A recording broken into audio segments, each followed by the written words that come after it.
Muy bien. Vamos a tener un estudio hoy que tiene que ver con el contexto que veníamos estudiando de la transfiguración. El miércoles pasado estuvo Carlos abordando el tema de la transfiguración y explicábamos un poquito de qué se trataba, qué significado tenía la transfiguración para el momento en el cual sucedió y también incluíamos la mirada escatológica. ¿Qué es la mirada escatológica? Es la mirada hacia un cumplimiento futuro. Esa es la mirada escatológica. Hoy vamos a pararnos en un evento, en un momento de la transfiguración, que es la aparición de Moisés y Elías. Vamos a concentrarnos en la figura de Elías y entender un poquito la mirada desde dos momentos, una mirada de ese tiempo presente, en la cual Elías viene a cumplir una profecía, o el ministerio profético de Elías viene a cumplir una profecía hecho cientos de años antes, y vamos otra vez a insistir con la mirada escatológica, es decir, hay ciertos eventos en la Biblia que se encuentran todavía en un periodo de cumplimiento. Nosotros como iglesia estamos transitando una etapa en la cual el reino de Dios se está extendiendo y hay profecías, hay promesas de Dios que aún no se cumplieron. Algunas están en cumplimiento y otras no se cumplieron. Entonces, como iglesia tenemos que vivir también con esa mirada expectante en un futuro en el cual esas profecías van a tener su pleno cumplimiento. ¿Se entiende lo que estoy diciendo? ¿Sí? Sí. Muy bien. Vamos a centrarnos en dos textos esta noche. Vamos a ir a Mateo capítulo 17,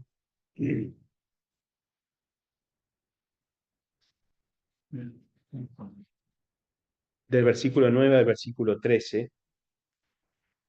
Esto lo leímos el miércoles pasado. 14:09.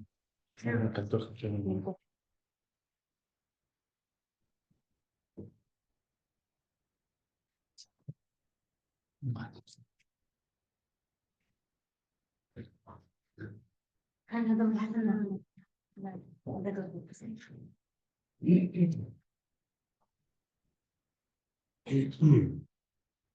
¿Lo tenemos ahí? Sí. Sí. ¿Quién quiere leer Mateo capítulo 17, Yo, versículos de 9 al 13? si no le molesta. Dale. Del 9. ¿Este no? Sí, desde ahí. Dale, dale. Juan. Vale. Cuando decidieron los montes de Jesús, le mandó, no diga nada a nadie. Perdón, David, perdón. Un cachito más fuerte hace. Dale, dale. Cuando descendieron los montes de Jesús, les mandó, no diga nada a nadie de esta visión hasta que el Hijo del Hombre resucite de los muertos. Entonces sus discípulos les preguntaron por qué dicen Vivas. los escribas, que es, que es necesario que Elías venga primero. Jesús les respondió, a decir verdad, Elías vendrá primero y restaurar todas las cosas, pero yo le digo que Elías ya vino y no lo reconocieron, sino que hicieron con él todo lo que quisieron. Así también el Hijo del Hombre padecerá a mano de ellos. A escuchar estos discípulos comprendieron que la estaban hablando a Juan Bautista.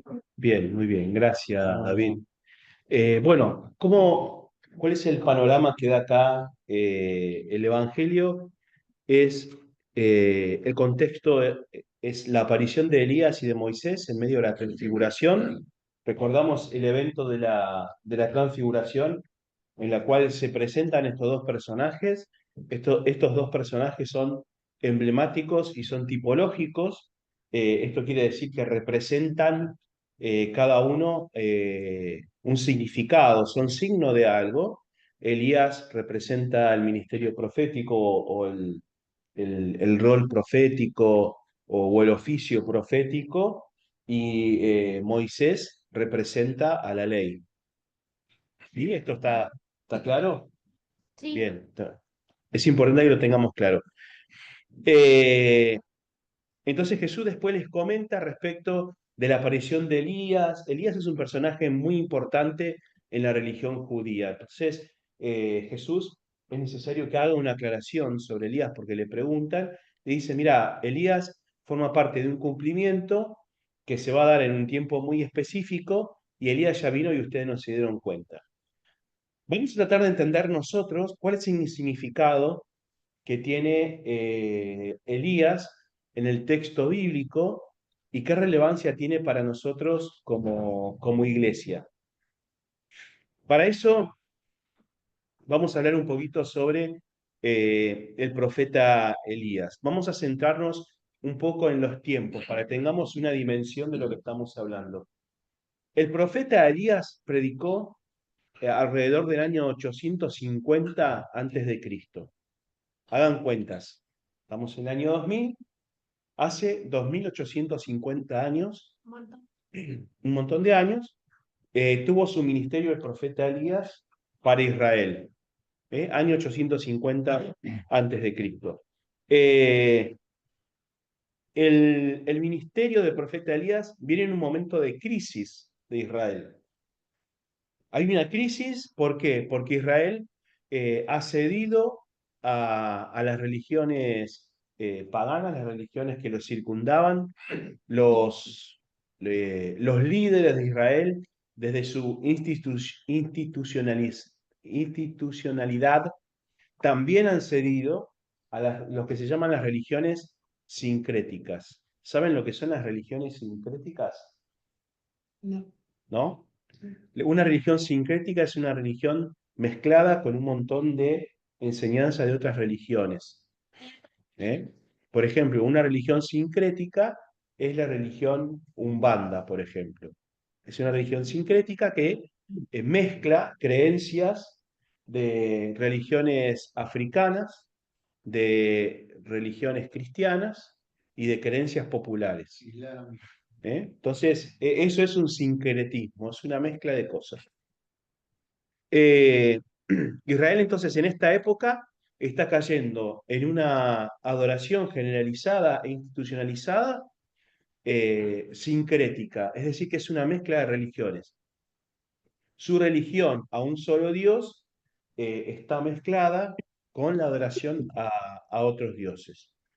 Esto siempre creó una crisis en el pueblo de Israel, porque viene la amonestación de Dios, viene la reprobación de Dios, y como lo vemos muy claro, por ejemplo, en el libro de los jueces, cuando el pueblo de Israel va cumpliendo diferentes ciclos, ciclos en los cuales va repitiendo etapas. Las etapas tenían que ver con el pueblo de Dios vive un tiempo de bonanza, en esa bonanza viene el libertinaje, se mezcla con otras religiones, viene la corrupción de la sociedad israelita, Dios lo rechaza, vienen enemigos que los invaden, estos enemigos los sojuzgan, les imponen impuestos, el pueblo de Dios eh, se arrepiente, clama al Señor, el Señor levanta un líder, el líder los libera, viene un tiempo de bonanza, en esa bonanza el pueblo otra vez se pierde y así se va repitiendo el ciclo.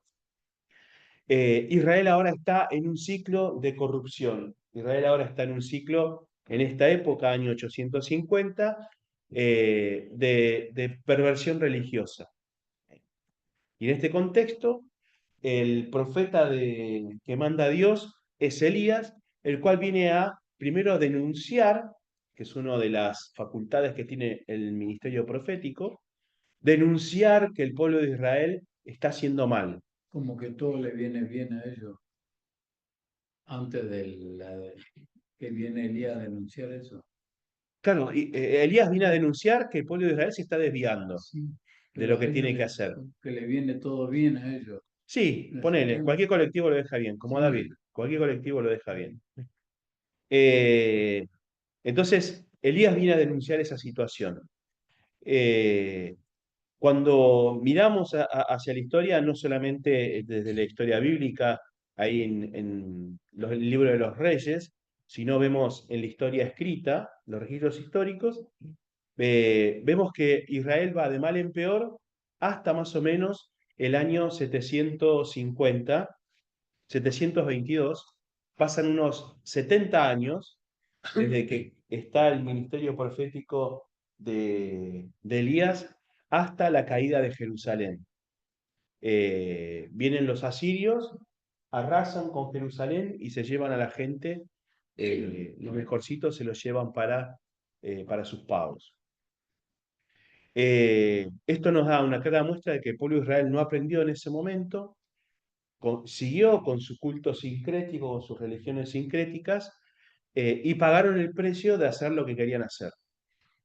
¿Sí? ¿Vamos entendiendo? Sí. Entonces, el ministerio profético de Elías es un ministerio que está anticipado de un día de juicio. Porque cuando Dios viene con ese día de juicio, es cuando cae Jerusalén. Dios dice, yo no apruebo lo que están haciendo, ahora voy a mandar a los asirios que vengan y se lo lleven a ver si aprenden de una vez por todas. Básicamente, ese es el mensaje que trae Dios para ese tiempo. Es Israel del norte Claro, y Israel del sur. ese es Judá. Continúan siendo- Sí, ese es el reino del norte. Es el reino del norte. Eh, Nos encontramos después con, bueno, la figura de Elías entonces está asociado a ese momento de juicio, a ese momento de crisis y de anuncio de parte de Dios de que hay un momento de inflexión donde Israel se tiene que hacer cargo, o se tiene que hacer responsable de sus errores. Eh, Pasan los años y se levanta otro profeta que es el profeta Malaquías. Profeta Malaquías, vamos a ir al texto de Malaquías, capítulo 4, es el último de los profetas. Mateo, ¿no? Malaquías, Sí, pero sí, sí. 1376.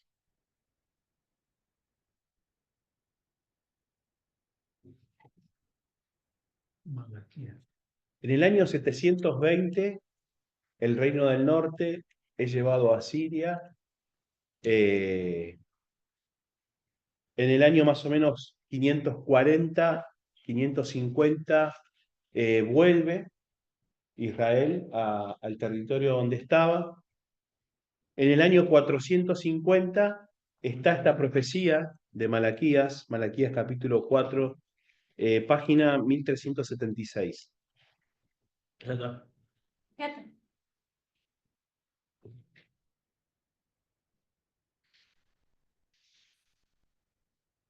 Malaquías va a decir esto 400 años después de Elías, ¿sí? Para que tengamos noción del tiempo. 400 años después de Elías va a decir esto Malaquías. Malaquías capítulo 4, versículo 5, dice, tomen en cuenta que antes de que llegue el día grande y terrible del Señor, yo les enviaré al profeta Elías. Y él hará que el corazón de los padres se vuelva hacia los hijos y que el corazón de los hijos se vuelva hacia los padres, para que yo no venga a destruir la tierra por completo. Otra vez, la figura del profeta Elías atado a una instancia de bisagra o de inflexión del pueblo de Dios, diciendo, ya Elías no está en la historia. Elías, una particularidad que tiene Elías es que Elías no muere. ¿Sabían eso? Elías no muere. Elías se dice arrebatado, es tomado por Dios y lo lleva al cielo. ¿eh? No muere.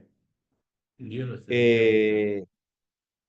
Entonces, 400 años después de eso, aparece un profeta, profeta Malaquías, que dice, Elías va a volver, y cuando vuelva Elías va a ser un tiempo muy importante, porque va a venir el día grande y terrible del Señor, que es, ahora vamos a entender bien lo que significa ese día, pero que es un día bisagra importantísimo para el pueblo de Dios y hay que prestarle atención.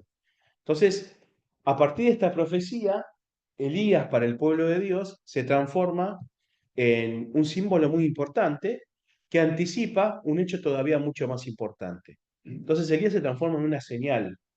la aparición de Elías es señal de que Dios va a irrumpir en la historia de la humanidad. Con esto en mente, Jesús le dice a sus discípulos, Elías ya vino. Entonces, el decirle esto a los discípulos era disparar en su mente y en su corazón la promesa que Dios hizo a través de Malaquías de que ya se venía también el tiempo grande y terrible del Señor, que era lo que nosotros conocemos como el juicio final o el final de los días. Y para el judío esto quería decir que ya venía el Mesías. La llegada de Elías era lo mismo que decir, está por venir el Mesías. Entonces, un símbolo muy importante. Aún hoy los judíos, cuando celebran la Pascua, dejan una silla vacía y hay una copa de vino servida ahí, que nadie toca durante toda la noche, porque es el lugar que va a ocupar el profeta Elías si viene. Aún hoy es importante la figura del profeta Elías. Y Jesús dice, que leíamos recién en Mateo, que Elías ya vino. Pero dice que vino en la figura de Juan el Bautista. Hay un cumplimiento, dice Jesús. Vamos a ver dos pasajes. Uno está en Lucas capítulo 1, versículo 17.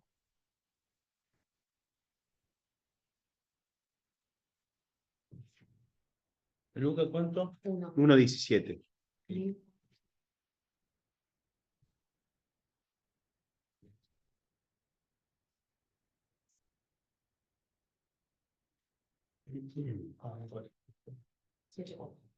Este es el anuncio del ángel Gabriel a Zacarías. Zacarías es el padre de Juan el Bautista.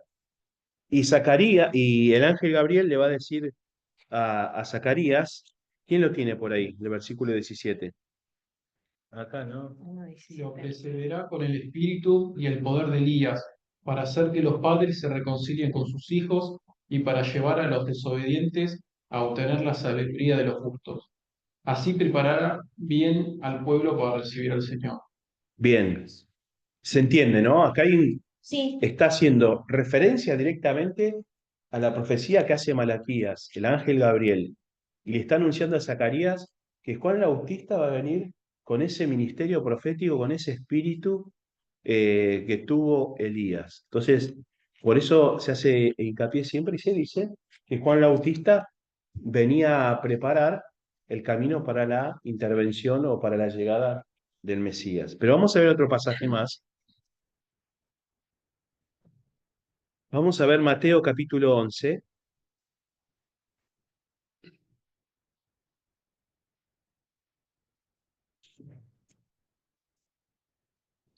Versículo 14. Mateo, ¿no? 11, 14.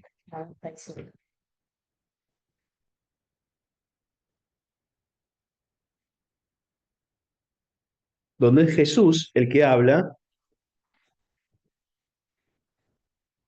está hablando a sus discípulos y a discípulos de Juan, y dice, si quieren recibirlo, está hablando de Juan el Bautista, él es Elías, el que había de venir.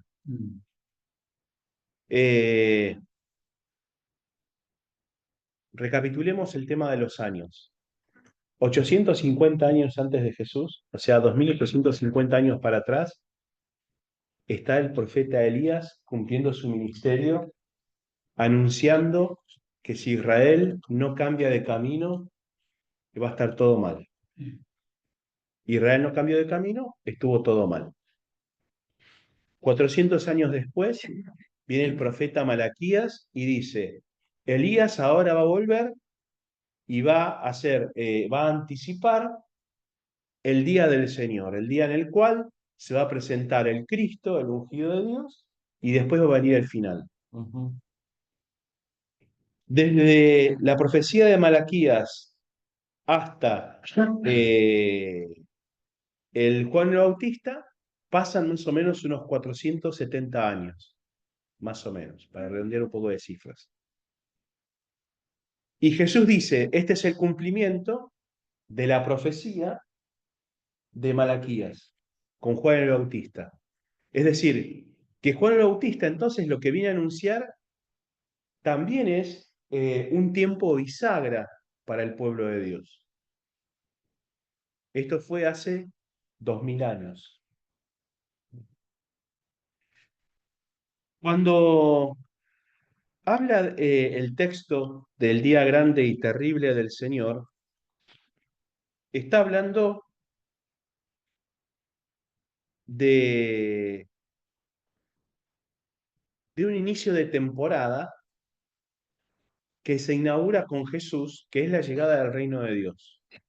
Es un cambio de momento dentro de la historia de la humanidad.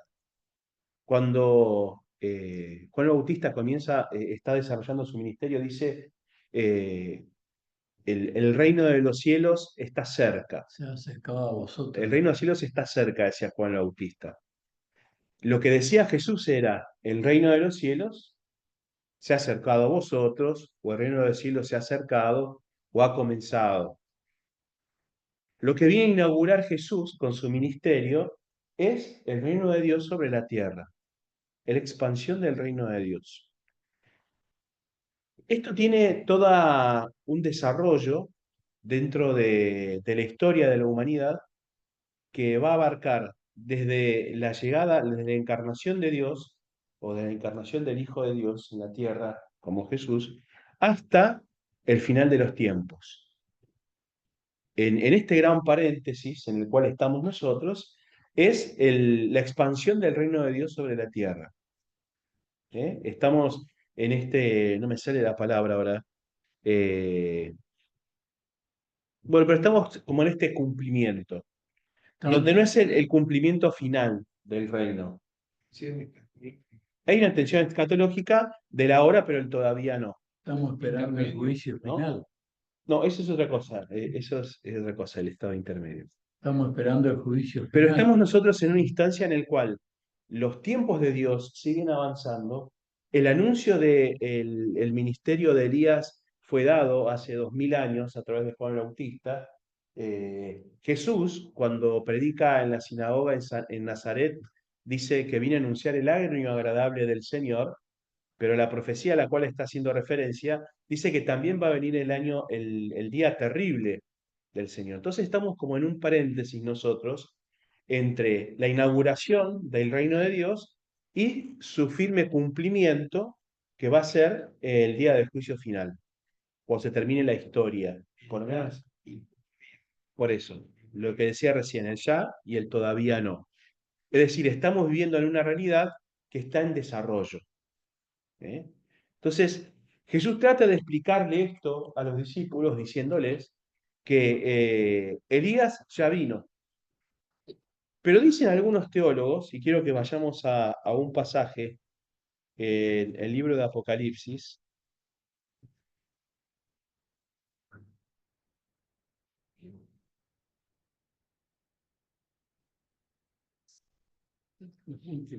Apocalipsis,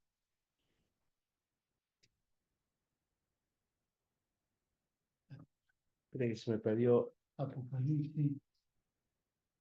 Te lo cambio, Beto, te lo voy a cambiar. Bueno, Vamos a ir a la segunda carta de Pedro. Pedro.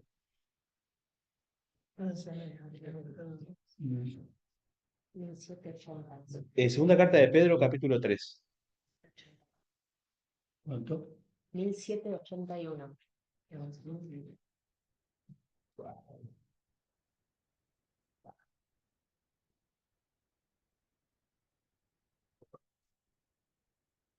Del versículo 10 al 13.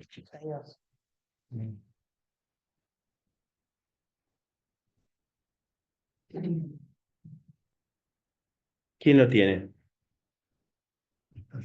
¿Qué versículo? Del 10 al 13.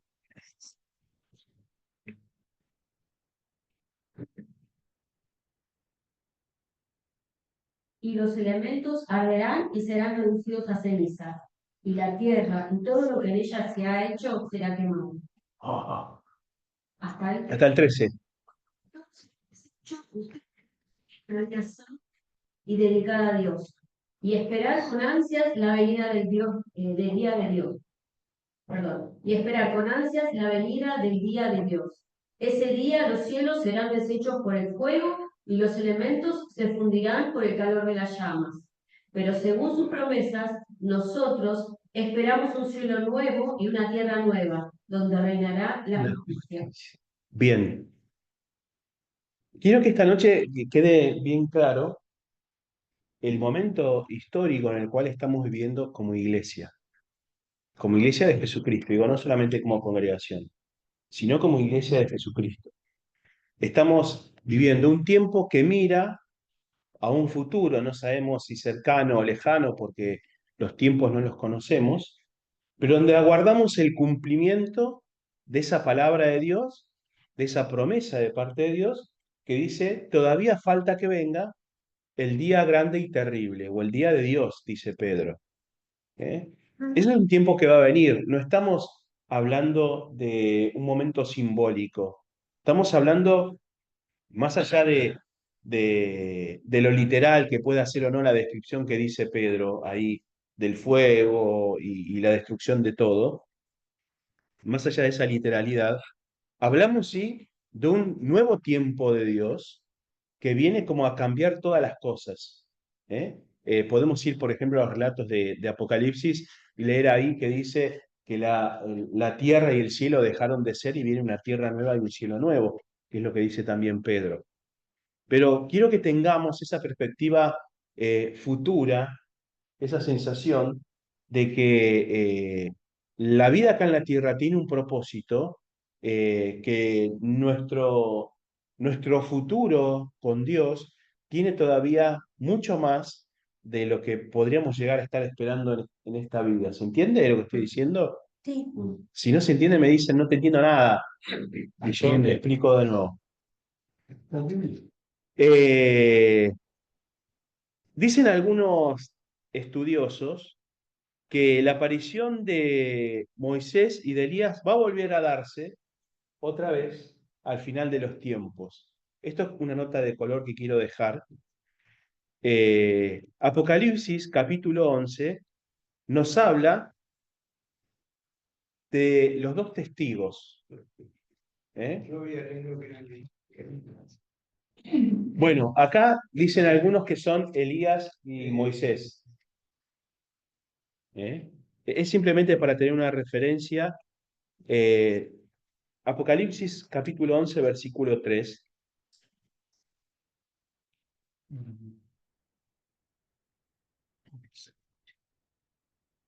Si no lo encuentran, no se preocupen. ¿Eh? Dice, yo enviaré a dos testigos míos vestidos de cilicio y que profeticen durante 1260 días. Estos testigos son los dos olivos y los dos candeleros que permanecen delante del Señor de la tierra. Si alguien quiere dañarlos, de su boca sale un fuego que consume a sus enemigos. Cualquiera que quiera hacerles daño morirá de esa manera. Es todo un lenguaje muy simbólico que está hablando.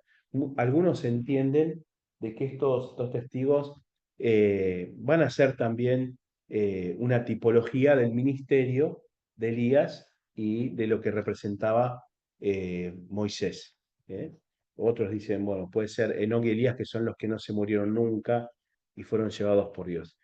Pero sí creo que es importante para nosotros eh, no perder la perspectiva de cumplimiento futuro de lo que Dios dice. No está todo, a ver cómo decirlo. El libro de Eclesiastés creo que decía, no hay nada nuevo bajo el sol, ¿no?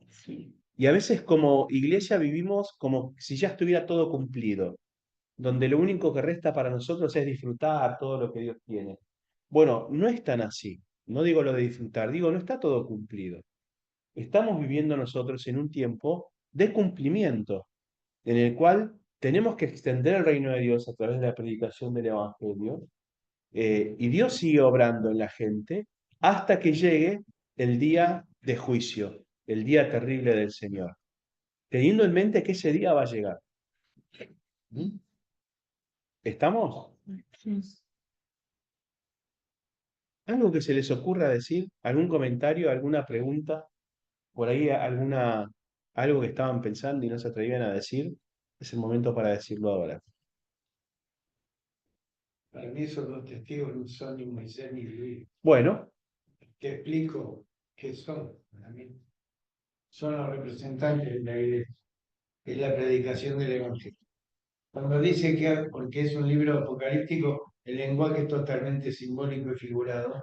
Cuando dice que sale el fuego de la boca de ellos, se está refiriendo a que en realidad nosotros cuando predicamos el Evangelio, realmente al que no cree, realmente sale fuego de nuestra boca y los consume. Digamos un poco lo que dice Primera de Corintios, ¿no? Olor sí. grato para Cristo, para los que se salvan y para los que se pierden. Es decir, para mí es una simbología. Bueno, Hendriksen también opina lo mismo. Me gustaría saber quiénes son los teólogos que opinan que Después son te paso. Moisés, sí, porque la verdad que no estoy para nada de acuerdo. Bien. Estoy con más que vencedores, para leíste el libro. Sí, sí, sí, sí, sí. Hendriksen. Para mí es la misión de la iglesia durante 3 años y medio, que es una simbología de Antíoco Epífanes, de esos 3 años y medio en el año 165 a.C., ¿no? Sí, sí, sí, Lo sí. tomaron siempre como el periodo de la gran tribulación. Pero bueno, es muy difícil el Apocalipsis. Yo tengo un estudio muy lindo sobre eso. Algún Bueno. día, si Dios quiere, lo permite. Pero ¿por qué dos testigos para simbolizar la iglesia? Jesús lo mandaba de a dos. Ahí está la explicación. A predicar el Evangelio. Sería algo muy, muy concreto que fuesen dos hombres durante 3 años y medio. 3 años y medio también es una cifra simbólica, tomado de la época de Antíoco Epífanes, cuando profanó el templo, bueno, todo lo La que gran abominación. la gran abominación, que también después se repite, ¿no? Cuando Jerusalén está rodeada de ejércitos, que Mateo dice a la abominación desoladora, pero Lucas dice no, Jerusalén rodeada de ejércitos, que es la destrucción de Jerusalén. Bien. Una pregunta. ¿Quién está hablando? En Juan. Está Juan. hablando Juan. Ah, porque él dice, dos mis testigos, no dice No, quiénes ahí, son. no. Ahí está hablando Jesús. Jesús ya. Pues digo, ahí dicen yo enviaré a dos testigos míos, vestidos de Estoy silicio, buscando a ver quién es. en el 3, 11:3. Sí, sí, sí, sí, pero estoy buscando antes. Bueno, oye una Y voz. estos testigos son los dos olivos, los dos candeleros que permanecen delante del Sí, Señor. esos son simbolismos del pueblo de Dios. Y después el que a mí me gusta, que el 6, ellos tienen poder para cesar con toda autoridad viene eso enviado. Bueno, eso es